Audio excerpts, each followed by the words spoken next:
پہ جاؤ تو پاکیزہ نیت لے کر جاؤ، دل حاضر کر کے جاؤ، اچھے ارادہ لے کر جاؤ۔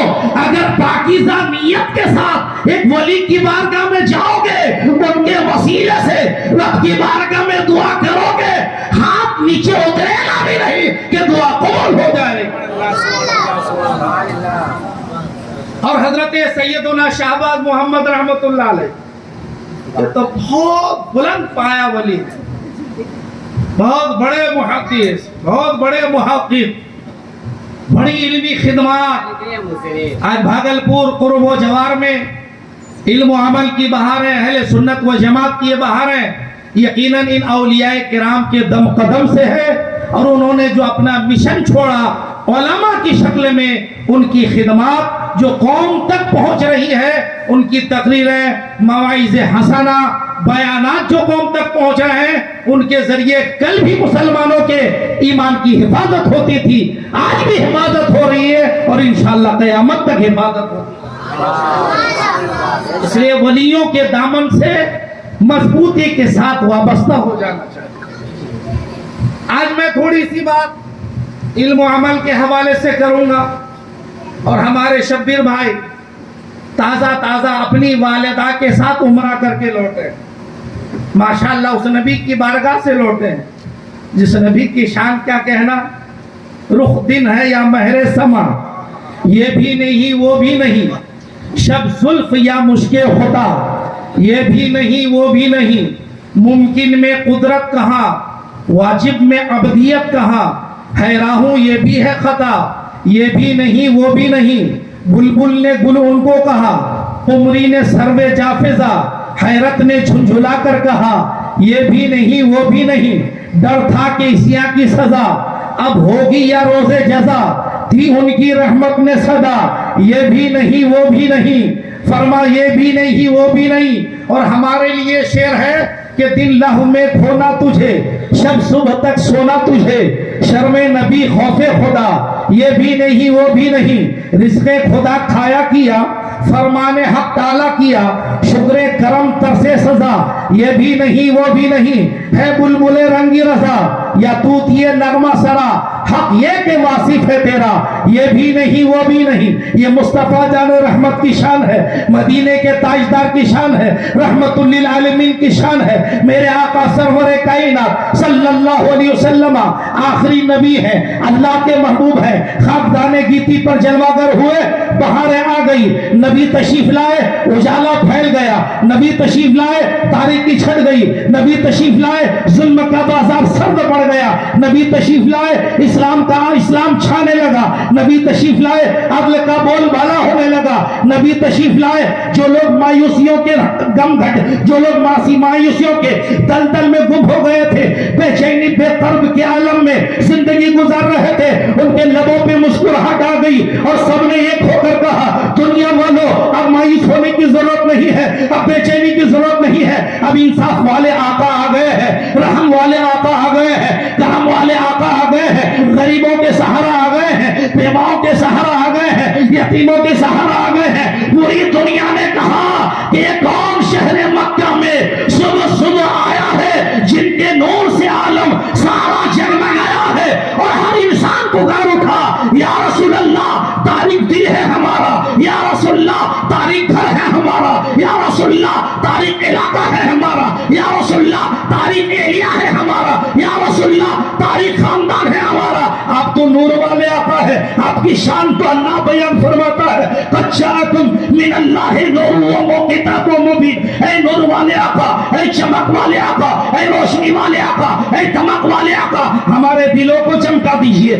گھروں کو چمکا دیجئے، کانوں کو چمکا دیجئے، محلوں کو چمکا دیجئے۔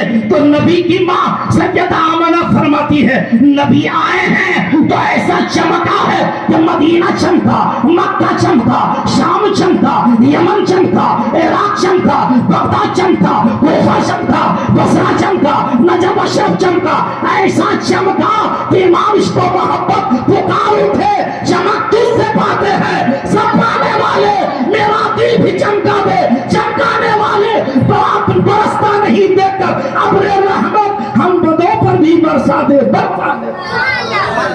کیا ہے اللہ آپ سب کو عمرہ کی سعادت عطا فرمائے، حج کی سعادت عطا فرمائے۔ کلکتہ کے اندر ابھی مستقل میرے حج کے ٹاپک ہی پہ بیانات ہو رہا ہے۔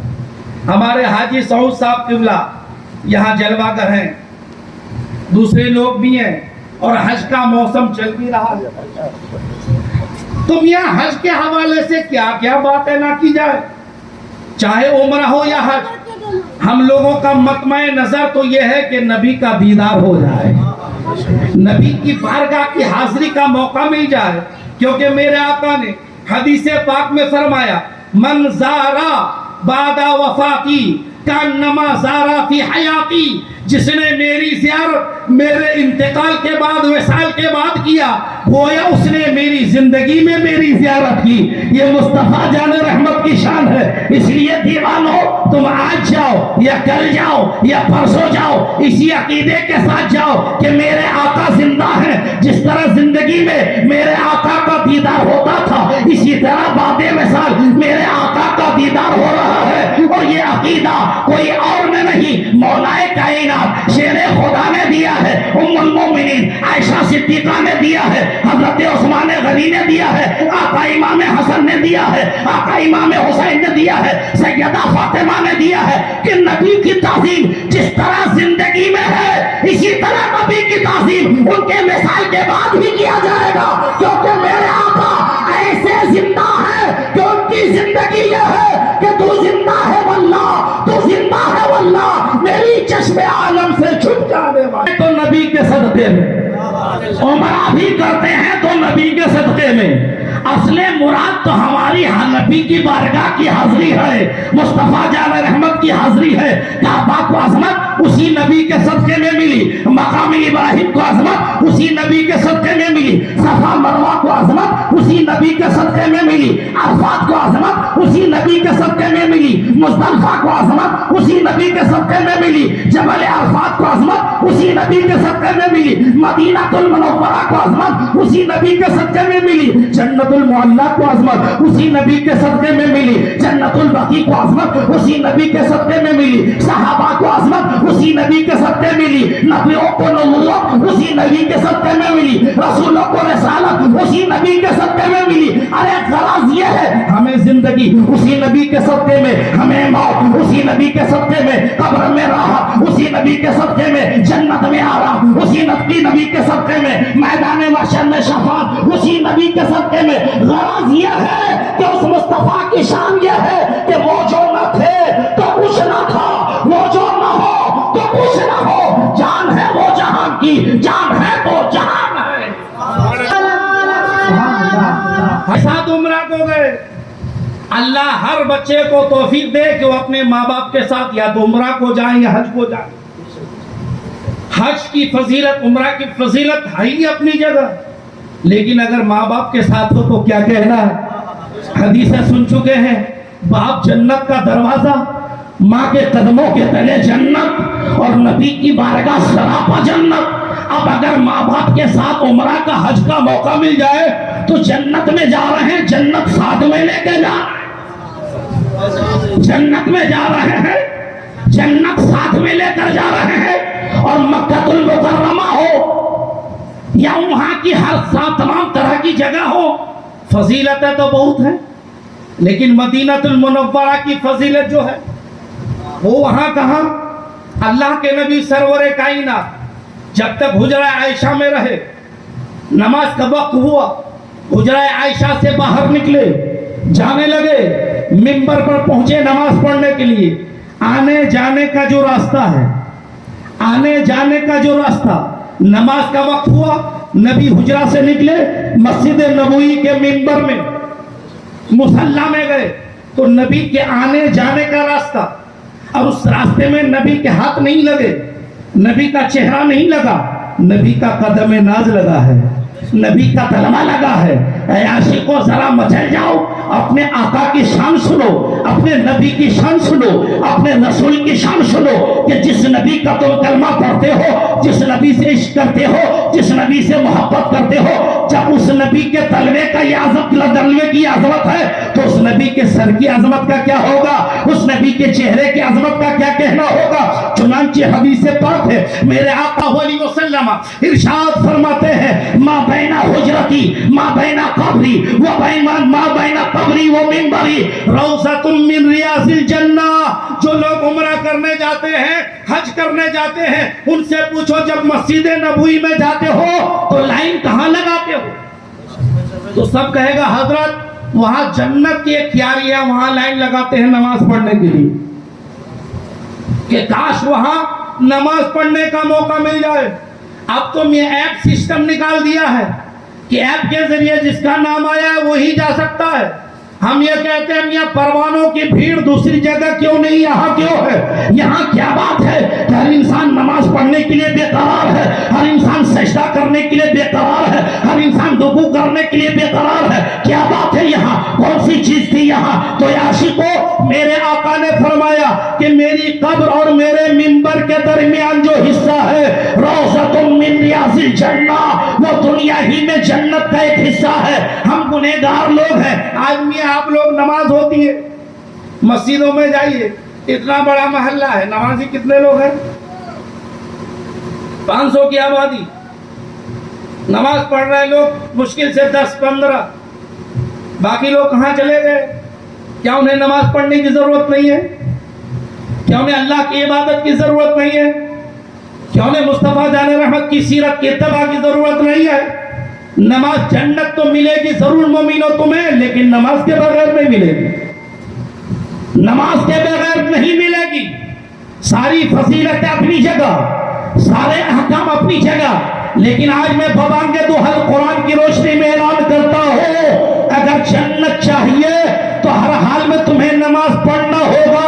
بغیر نماز پڑھے جنت نہیں ملے گی. مزارات میں جاؤ جائز ہے اپنی جگہ، عرس میں جاؤ جائز ہے اپنی جگہ، دیگر محفلیں سجاؤ جائز ہے اپنی جگہ، مگر میاں صرف یہ سب کرنے سے اگر تمہیں جنت مل جائے تو یہ تمہاری غلط فہمی ہے. ان چیزوں میں جنت کی بشارت نہیں ہے.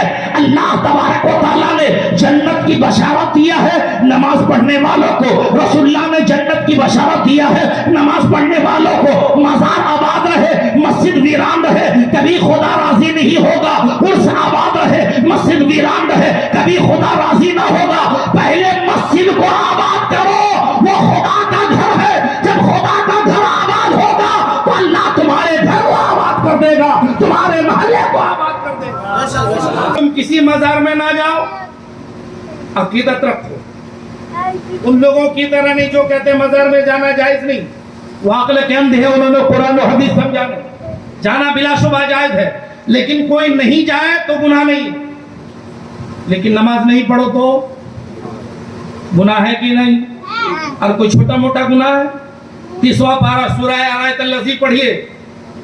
فویل للمصلین الذین هم عن صلاتهم ساہون. ویل ہے ان لوگوں کے لیے جو نمازیں پڑھتے ہیں مگر جماعت چھوڑ کر یا وقت گزار کر. ان کے لیے ویل ہے، جہنم کی سزا ہے. ویل جہنم کی اس وادی کو کہتے ہیں کہ حدیث پاک ہے صدر شریعہ لکھتے ہیں کہ ویل میں ایسی آگ پھڑکتی ہے، ایسی آگ جلتی ہے کہ جہنم کی دوسری آگ خدا کی بارگاہ میں دعا کرتی ہے پروردگار ویل کی آگ اتنی تیز ہے کہ اس آگ سے ہم جلے جا رہے ہیں. جب آگ سے آگ جل رہی ہو، اسی آگ میں آپ کو ڈالا جائے گا تو کیا عالم ہوگا؟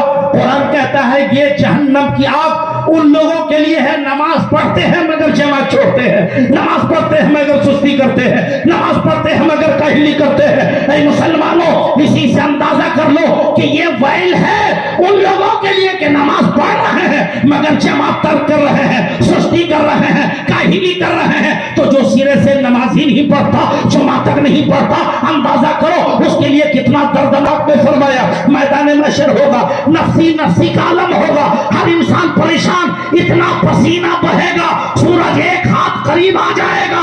آج سورج کتنی دور ہے؟ کروڑوں میل کی دوری پر.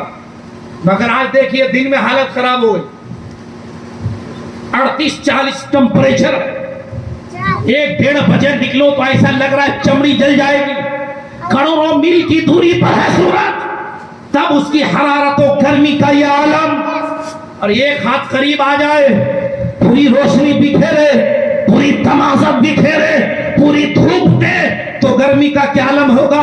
حدیث پاک میں ہے کہ اتنی گرمی ہوگی کہ پسینہ آئے گا، پسینہ اتنا آئے گا کہ میدان محشر لبالب ہو جائے گا، انسان پسینے میں ڈوبنے لگے گا، کوئی گھٹنوں تک، کوئی کمر تک، کوئی کاندھے تک، کوئی پورا ڈوب جائے گا۔ اب پسینے میں ڈوبا ہوا انسان کتنا بے قرار ہوگا، کتنا بے چین ہوگا، کتنا کرب و اضطراب کے عالم میں ہوگا۔ ایسے موقع میں اللہ کے نبی ارشاد فرماتے ہیں، سارے محشر والوں کو آواز دیا، محشر والوں سنو، حساب کا وقت قریب آ گیا ہے۔ سب متوجہ ہوں گے، اللہ غضبناک ہوگا، دھوپ تیز ہوگی، پسینے میں ڈوبا ہوگا۔ آقا فرماتے ہیں سب سے پہلا سوال لوگوں سے کیا جائے گا، لوگوں تم نے دنیا میں نماز پڑھی؟ تو پہلا سوال کون سا ہوگا؟ تم نے دنیا میں نماز پڑھا؟ پھر بعد میں دوسرے سوالات کیے جائیں گے، اے مسلمانوں، غفلت میں جینے والوں، نمازیں جمع ترک کرنے والوں، اس غضبناک خدا غضب کے حالت میں ہوگا، تمازت اور گرمی کا یہ عالم۔ جواب کیا دو گے؟ اگر آپ نے نماز نہیں پڑھی، آسانی سے آپ نمازیں ترک کر دیتے ہو، امام صاحب آپ کو آ کر کے دعوت دیتے ہیں، آپ دعوت قبول نہیں کرتے ہو، الٹا امام صاحب کی شان میں توہین، امام صاحب کی غیبت، امام صاحب کی برائی۔ نہیں، ارے امام کی چاہت یہ ہے کہ آپ نمازی بن جائیں، آپ جنتی بن جائیں۔ امام صاحب کی چاہت یہ ہے آپ شریعت کا پابند بن جائیں، آپ دین جنتی بن جائیں۔ امام صاحب کی چاہت یہ ہے آپ ماں باپ کا خدمت گزار بن جائیں، آپ جنتی بن جائیں۔ ورنہ امام نے نماز کی دعوت دی، آپ نے نماز نہیں پڑھی، نقصان کس کا ہوگا؟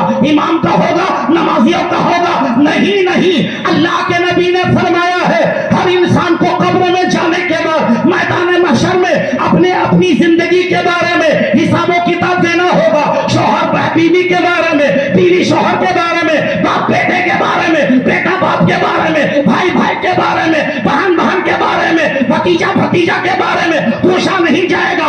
اللہ سب سے اپنے اعمال کے بارے میں پوچھے گا، میں نے تمہیں زمین دیا، تمہیں زندگی دی، تمہیں اولاد دیا، تمہیں مال دیا، تمہیں دولت دی، سب کچھ میں نے تمہیں دیا، تم نے میرے لیے کیا کیا؟ کیا نمازیں پڑھی؟ کیا روزہ رکھا؟ کیا حج کیا؟ خدمت کی؟ پڑوسیوں کو راضی رکھا؟ یہ سب سوالات اللہ کرے گا۔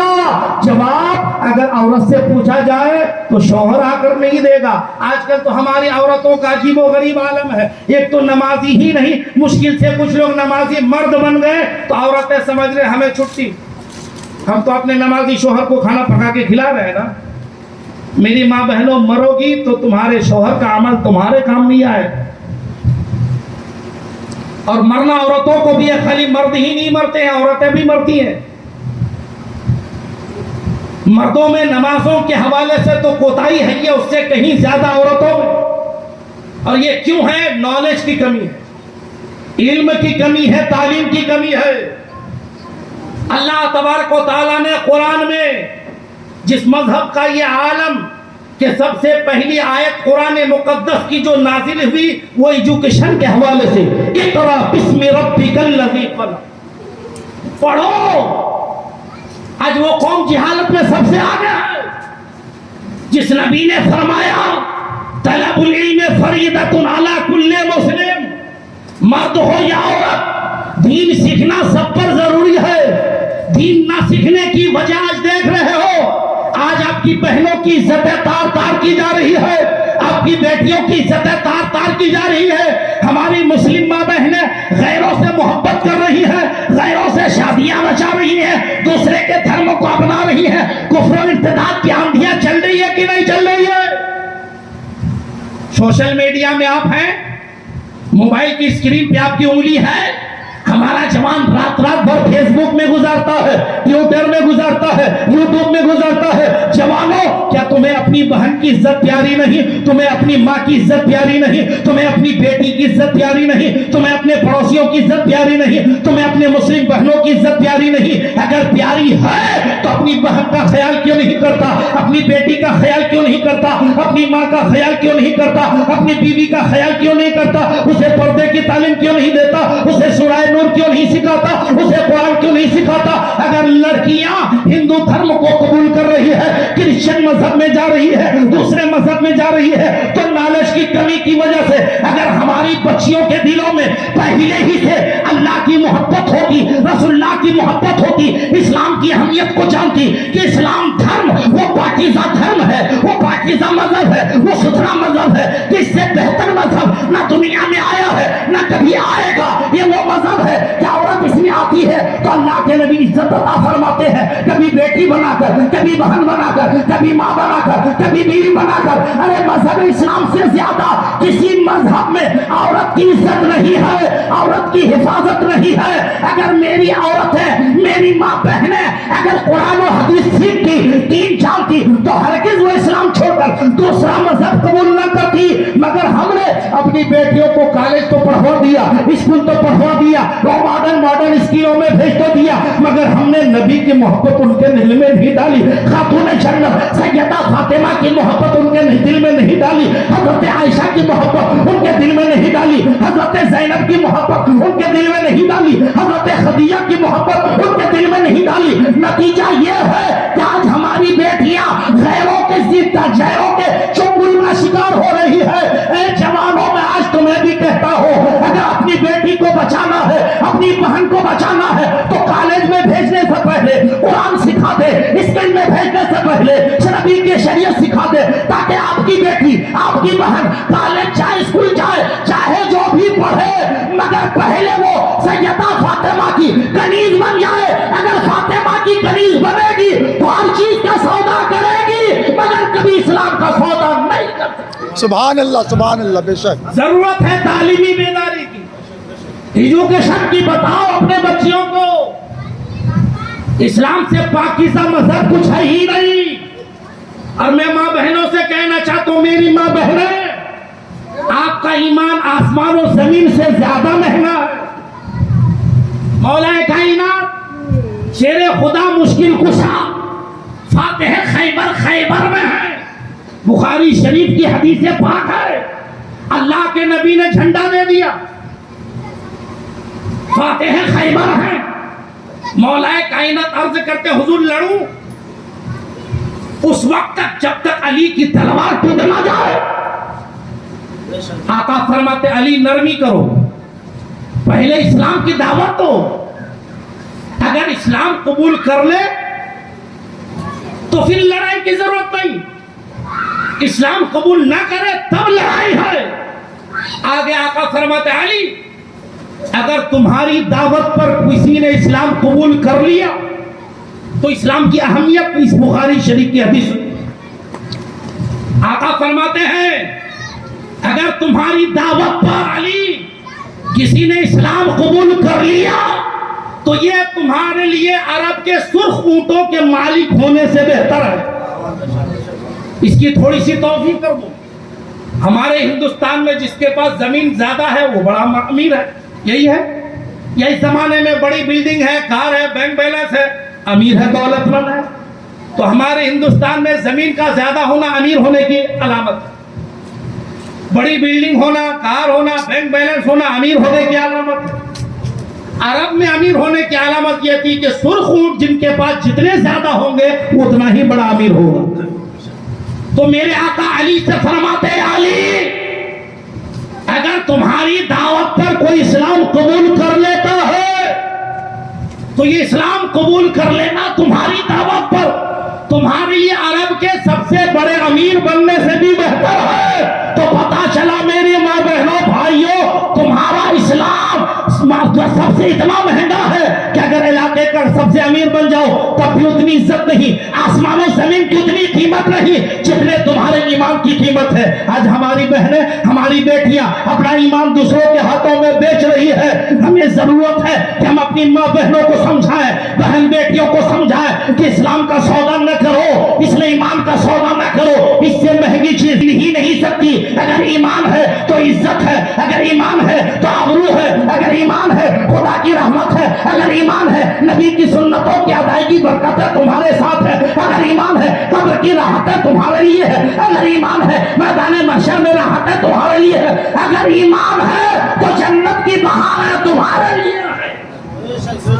هل يستوي الذين يعلمون والذين لا يعلمون, کیا پڑھے لکھے اور ان پڑھ برابر ہو جائیں گے؟ اللہ فرماتا نہیں. اور یہاں پڑھا لکھا ہونے سے مراد دین کا پڑھا لکھا ہونا ہے. شریعت جاننا ہے. ہمارے مسلمان اکثر نماز نہیں پڑھتے اور جو پڑھتے ان کی نمازوں کا برا حال ہے. رکوع ٹھیک نہیں ہے تو سجدہ ٹھیک نہیں ہے, تو قرات ٹھیک نہیں ہے, تو قیام ٹھیک نہیں ہے, تو قعدہ ٹھیک نہیں ہے. یہ علم اس کی کمی کی وجہ سے ہے, دین سے دوری کی وجہ سے ہے.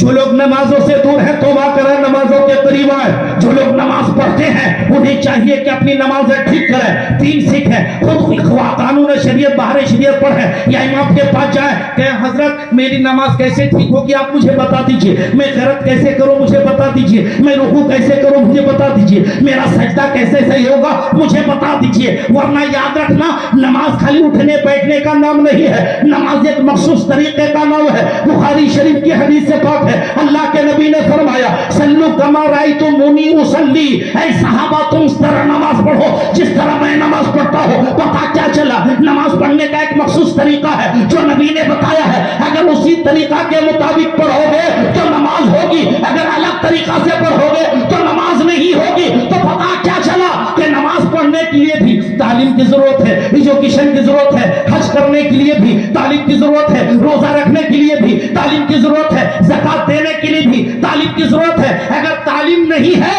تو نماز صحیح سے نہیں پڑھ سکو گے, تعلیم نہیں ہے تو حج صحیح سے نہیں کر سکو گے, تعلیم نہیں ہے روزہ کن چیزوں سے ٹوٹتا ہے معلوم نہیں, روزہ کن چیزوں سے مکروہ ہوتا ہے معلوم نہیں, تو روزے کی کیا حالت ہوگی. زکات واجب ہے تو کتنا مال ہونا چاہیے, کس مال پر ہے, سونے پر ہے کہ نہیں, چاندی پر ہے کہ نہیں, ہیرے پر ہے کہ نہیں, جواہرات پر ہے کہ نہیں. اگر تعلیم نہیں ہے تو صحیح سے زکات بھی نہیں ادا کر سکتے ہو. کھیتوں میں آپ کا غلہ ہوتا ہے, اس کو عشر ہے, اب کس غلے پہ کتنا عشر ہے, اگر تعلیم نہیں ہے تو کیسے ادا کرو گے. پتہ کیا چلا مسلمانوں آپ کے لیے تعلیم لازمی ہے ضرور, اور عورتوں پر اس سے زیادہ, کیونکہ عورتوں پر ان کے بچوں کی تعلیم نربھر ہے. اگر عورت تعلیم یافتہ ہوگی, نماز پڑھے گی, بچوں پر اثر ہوگا, شریعت کا پابند بنے گی, بچوں پر اثر ہوگا.